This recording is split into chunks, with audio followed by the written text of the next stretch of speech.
In the lands of ancient Egypt, where golden palaces pierced the sky and arrogant kings claimed godhood, there rose a conflict that would echo through the ages. A conflict not of swords and spears, but of truth against tyranny, faith against disbelief. This is the epic story of Prophet Musa alayhi salam versus Firaun, the Pharaoh. The people of Bani Israel lived in fear. For years, Pharaoh crushed them with brutal slavery.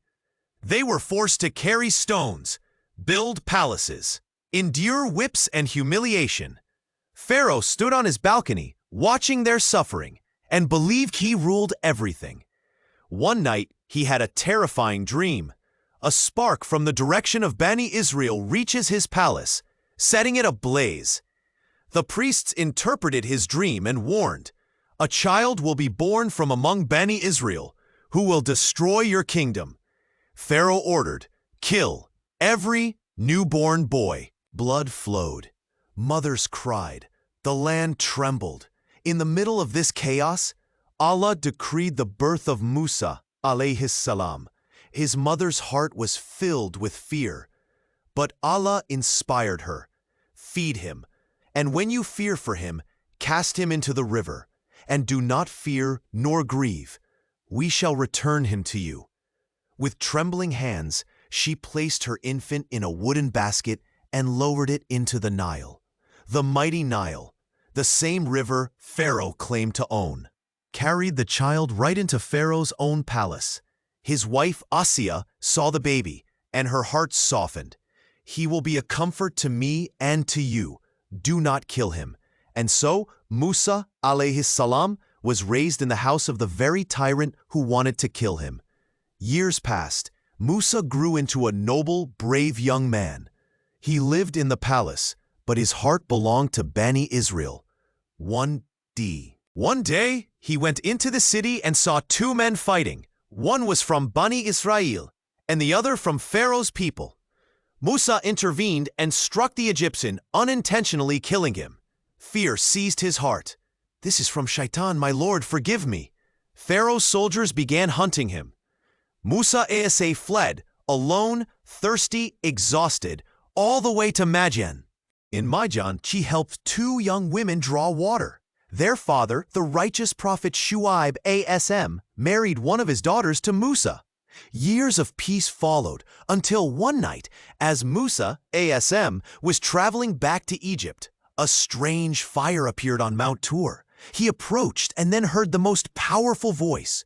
"O Musa, indeed I am Allah, the Lord of all that exists." Allah gave him miracles, the staff turning into a snake, and commanded, "Go to Pharaoh, for he has indeed transgressed all bounds." Musa asm entered the grand palace. Pharaoh sat on his throne of gold, surrounded by ministers and guards. Musa spoke calmly, "I am a messenger from the Lord of all the worlds.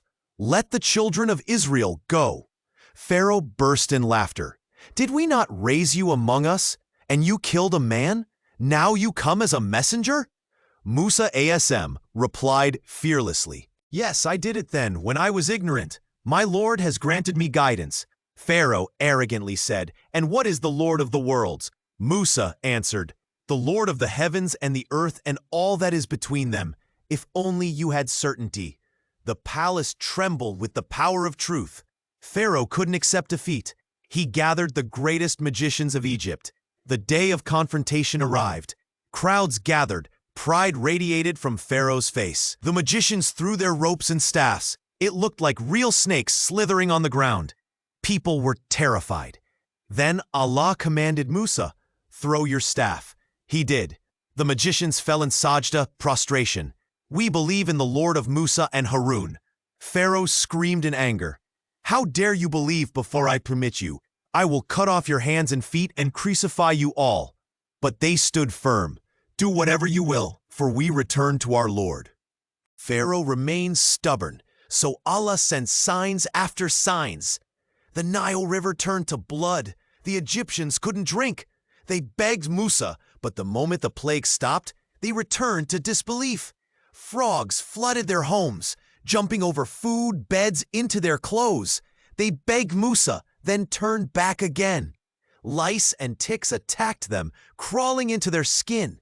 Finally, a storm of locusts destroying every crop. Then an intense flood, sweeping away their homes. Each time Pharaoh said, "O Musa, pray to your Lord for us. If he removes the plague, we shall believe." And each time, he broke his promise. After years of disobedience, Allah revealed to Musa alayhi salam, "Take my servants by night and travel with them, for you will be pursued." Under the cover of darkness, Musa led Bani Israel out of Egypt. When Pharaoh heard, he gathered his entire army, horses, chariots, weapons. They chased Bani Israel. The Red Sea stood before them and the army behind.